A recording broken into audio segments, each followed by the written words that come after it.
नमस्कार, आप देख रहे हैं न्यूज़ोपीडिया, साथ में आपके शिखा ठाकुर। 17 अप्रैल को रामनवमी है और 2024 की रामनवमी कई मायनों में खास है। खास इसलिए क्योंकि तकरीबन 500 सालों के बाद रामलला की ये रामनवमी उनके भव्य मंदिर में विराजमान होने के बाद हो रही है। यानी इस बार राम जी का जन्म उनके गर्भगृह में उनके स्थान पर होगा। और इस दिन को और ख़ास बनाने के लिए मंदिर प्रशासन की ओर से, श्री राम जन्मभूमि ट्रस्ट की ओर से रामलला के सूर्य तिलक की तैयारी की जा रही है।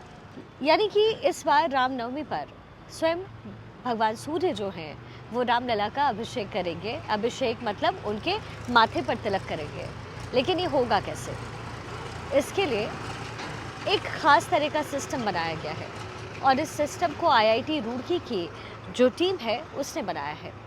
अब ये सिस्टम राम मंदिर की तीसरी मंजिल पर लगाया गया है।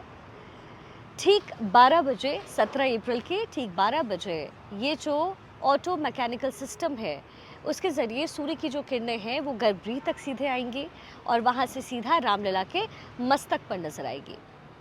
और ये जो किरणें हैं वो एक गोल तिलक के रूप में तकरीबन 4 मिनट तक रामलला के माथे पर, उनके ललाट पर, उनके भाल पर बिल्कुल तिलक की तरह दिखेगी और ये सबको बहुत साफ नज़र आएगा।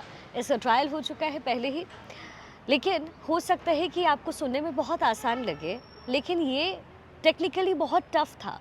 बहुत कॉम्प्लेक्स एक प्रोसीजर है जिसमें साइंस और आस्था का बहुत ही शानदार एक कॉम्बिनेशन है, कह सकते हैं, उसे मिलाया गया है। अब आपको ये बताते हैं कि ये सिस्टम बना कैसे है, इसका ख्याल कैसे आया दिमाग में। दरअसल ये जो सिस्टम है उसे आईआईटी रुड़की की जो सेंट्रल बिल्डिंग रिसर्च इंस्टीट्यूट है उसने बनाया।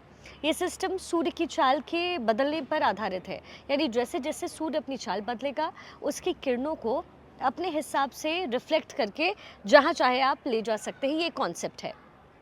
इसमें रिफ्लेक्टर का इस्तेमाल किया गया है, 2 मिरर इसमें है, 3 लेंस का इस्तेमाल है और एक साथ में पीतल का एक पतला पाइप है, इसका इस्तेमाल किया गया है।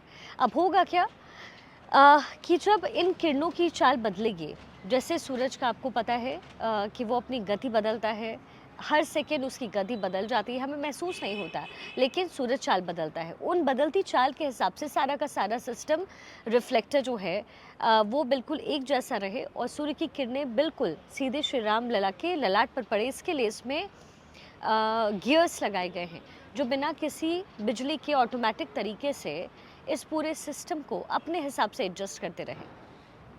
अब ये काम कैसे करेगा ये भी आपको समझाते हैं। रामनवमी को दोपहर 12 बजे सूर्य की किरण जब तीसरी मंजिल के पे रखी हुई रिफ्लेक्टर पर गिरेगी, जब रिफ्लेक्टर से सूर्य की किरण गिरेगी, चूँकि ये 60 डिग्री की पोजीशन पर होगा, इसके बाद जो पीतल का पाइप लगा है, ये पाइप जो है जेड की शेप का है, तो उसकी एंट्री पॉइंट पर जाएगी, फिर उसके कॉर्नर पर दूसरा एक मिरर होगा, यानी यहाँ एक मिरर, वहाँ से टकराएगी और वापस फिर नीचे की तरफ आएगी और वर्टिकल ऊपर जा कर के और फिर जेड के शेप में बनते हुए यहाँ से निकलेगी। इस पाइप में 3 लेंस है बीच में।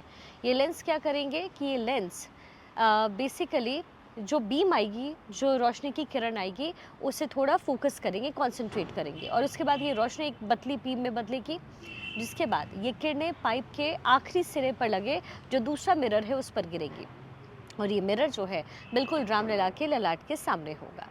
इस पर गिरने के बाद ये किरणें जो कि लेंस के थ्रू बिल्कुल फोकस्ड होंगी, बीम की तरह होंगी, ये जाएंगी और तकरीबन छोटे से एक गोले के रूप में रामलला के ललाट पर गिरेंगी और ऐसा लगेगा जैसे भगवान भास्कर, भगवान सूर्य खुद रामलला के माथे पर तिलक कर रहे हैं। तो ये आस्था और विज्ञान का एक अनोखा संगम होने वाला है। वैसे मैं आपको ये भी बता दूं कि भले ही आज सूर्य तिलक के लिए साइंस का सहारा लेना पड़ रहा हो, लेकिन भारत में ऐसे कई उदाहरण हैं। जैसे कोणार्क का जो सूर्य मंदिर है उड़ीसा का, वह अब उस रूप में भले ना हो, लेकिन कहते हैं कि वहाँ का आर्किटेक्ट कुछ ऐसा है कि जैसे ही सूर्य उदय होता था, सबसे पहले सूर्य की किरण अपने आप वो अंदर जो भगवान भास्कर की, जो सूर्य भगवान की प्रतिमा थी, उनके माथे पर गिरती थी, उनका अभिषेक करती थी। ऐसे कई मंदिर हैं भारत में जहाँ सूर्य स्वयं अपने नैसर्गिक रूप से, बिना किसी मशीनरी, बिना किसी मैकेनिकल सिस्टम के, सिर्फ मंदिर के आर्किटेक्ट से सिर्फ उसके दरवाजे के आर्किटेक्ट से तिलक करते थे। कोणार्क में अगर आप कहीं जाएंगे तो ये बिल्कुल तो स्पष्ट तौर पर आपको दिखेगा कि जब सूर्य उत्तरायण होते हैं तो उनका जो पोजिशनिंग है दरवाज़ों का, कि वो सीधे भगवान सूर्य की जो प्रतिमा है उसके माथे पर गिरते थे, या फिर दक्षिणायन होते थे तब भी उसकी जो पोजीशन थी कुछ ऐसी थी कि सीधे भगवान के माथे पर जाती थी। अब उसी कॉन्सेप्ट को उठाया गया और भगवान रामलला के माथे पर सूर्य का तिलक करने की तैयारी की गई है।